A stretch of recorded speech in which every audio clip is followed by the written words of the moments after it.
یہ وہی معاملہ ہے افغانستان والا.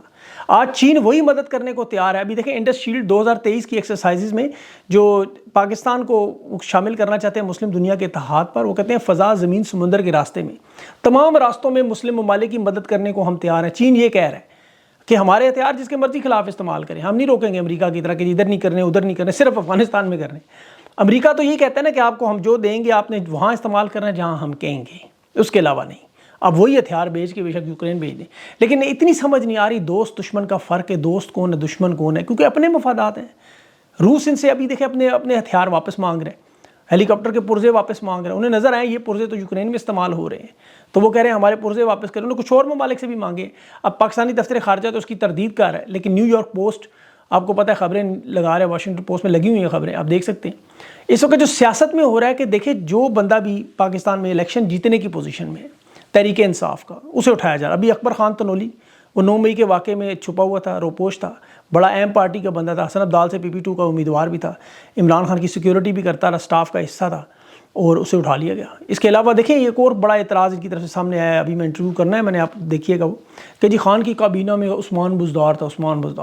عمران خان پہ 200 کیسز ہیں. ان 200 کیسز میں آپ عثمان بزدار کے حوالے سے، پنجاب کے حوالے سے، ان کے پاس طاقت ہے، وسائل ہے، عدالتیں ہیں، نیب ہے، FIA ہے، پولیس ہے، سب ہے، سارے ادارے. تو عثمان بزدار کے خلاف کیس بنا کے خان کے خلاف وعدہ معاف گواہ بنا لیں، لیکن نہیں کر سکتے کیونکہ ان کے پاس کچھ ہے ہی نہیں. وزیر اعلیٰ بننے کا جیسے شوق تھا علیم خان، ان کے اوپر البتہ نیب کے بہت سارے مقدمات ہیں، بعد میں کلین چٹ مل گئی. اب جس طرح انہیں ملی وہ آپ بھی جانتے ہیں، لیکن یہ آپ کو وہ نام نہیں بتاتے کبھی کہ خان کی کابینہ میں اور ان کی کابینہ میں فرق کیا ہے. آپ ذرا تھوڑی سی ریسرچ کریں، یقین کریں آپ کو اندازہ ہوگا. شاہ محمود قریشی جیسا وزارت خارجہ کا ماہر، 2 OICC نے کروائی تھی. اب خارجہ پالیسی پاکستان کی اس وقت دیکھیں اور آج دیکھیں. ثانیہ نشتر آپ کو پتہ ہے رفائی اداروں کا پورا جال بچھا گئی. حماد اظہر معیشت کا بہترین نوجوان اداروں کو ٹھیک کیا. ایک ادارہ بھی اس کے دور میں ایسا نہیں تھا جو بکتا، جو بیچنے کے چکر میں ہو. شوکت ترین سے اپنا بینک چلائے، بلا شبہ وہ کامیاب بینک نہیں تھا، لیکن تجربے میں شوکت ترین ہی تھا جو باجوہ صاحب کی منتیں کرتا رہا کہ اکانومی کو نہ چھیڑیں، اس کو چلنے دیں، یہ تباہ ہو جائے گی، اور وہی ہوا.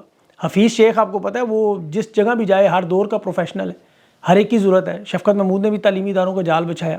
ملائکہ بخاری ہے وہ بیرونی یونیورسٹیوں سے اعلیٰ تعلیم یافتہ، ملک امین، اسلم، تیمور جھگڑا پڑھا لکھا بندہ. ڈاکٹر فیصل سلطان ورلڈ ہیلتھ آرگنائزیشن سے وبا کو کنٹرول کرنے پر اسے خراج تحسین دے کے انہوں نے عہدہ بھی دے دیا.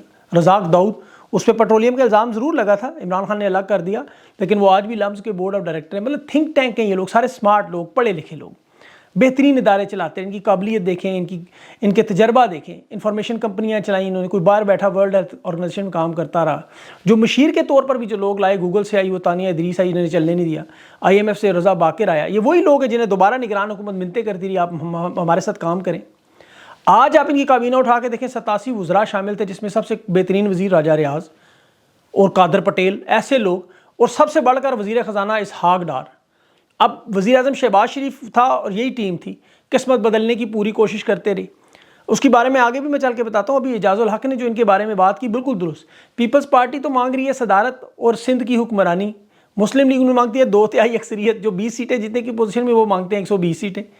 اب یہ پاکستان کو بندوق کے زور پر کنٹرول کر کے نواز شریف کو اگر لے بھی آئیں تو دیکھیں اس سے ہوگا کیا. نواز شریف کی سب سے بڑی طاقت، جیسے میں نے ابھی بتایا، وزیر خزانہ، سب سے بڑی وزارت خزانہ کسی ملک کی ریڑھ کی ہڈی ہے. آپ دیکھیں 18 مہینوں میں کون سا نگینہ انہوں نے چھوڑا جو انہوں نے شہباز شریف کو نہیں بنایا.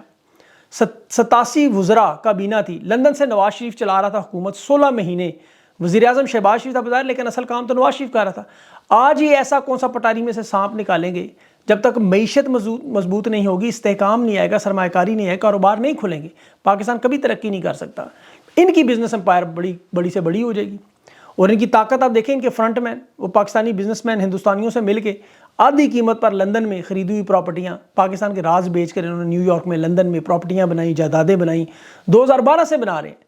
اور دیکھیں نواز شریف کا سب سے بڑا مسئلہ اس وقت یہی ہے کہ سعودی، اس کو لانے کا مقصد کیا ہے؟ سعودی عرب کو یہ سونے کی کانیں بیچ دے، افغانستان سے لڑائی کر لے، ہندوستان کے ساتھ تعلقات بنائے، عرب دنیا کو پاکستان بیچے. ان کی جو زراعت کا معاملہ شروع ہونے والا ہے، جو سب سے بڑا مسئلہ خوراک کی شارٹیج شروع ہونے والی ہے، وہ حل کرے گی. پاکستان کی ساری زمینیں ان کو دیں. تو یہ معاملہ چلتا رہے گا. اسد عمر کے بارے میں بھی دیکھیں کچھ نئی انفارمیشن آئی ہیں. 2 اہم معاملات تھے. ایک تو اسد عمر کو 3 مرتبہ عمران خان سے اس نے درخواست کی، شیر افضل مروت نے بھی بات کر دی کہ مجھے تحریک انصاف میں واپس لے لیں.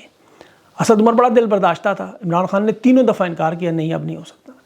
استحکام پاکستان شمولیت میں اختیار شامل کرنے کے لیے دباؤ ڈال رہے تھے، جس طرح فواد چودھری پہ، وہ استحکام پارٹی میں جانا نہیں چاہتا تھا. اب اگر اس طرح دیکھا جائے تو فواد چودھری بھی شاید درستی ہو، جو ابھی تک ان کے ساتھ جا نہیں رہا، لیکن اسے مجبور کیا جا رہا ہے. مسرت چیمہ تھی، اسی طرح علی زیدی ہیں، بہت سارے لوگ جو سیاست کو خیر آباد کر چکے ہیں، لیکن انہیں زبردستی لایا جا رہا ہے کیونکہ ان کے پاس کینڈیڈیٹ نہیں بن رہے. سیاسی مستقبل یہ لوگ استحکام پارٹی کے ساتھ نہیں جوڑنا چاہتے.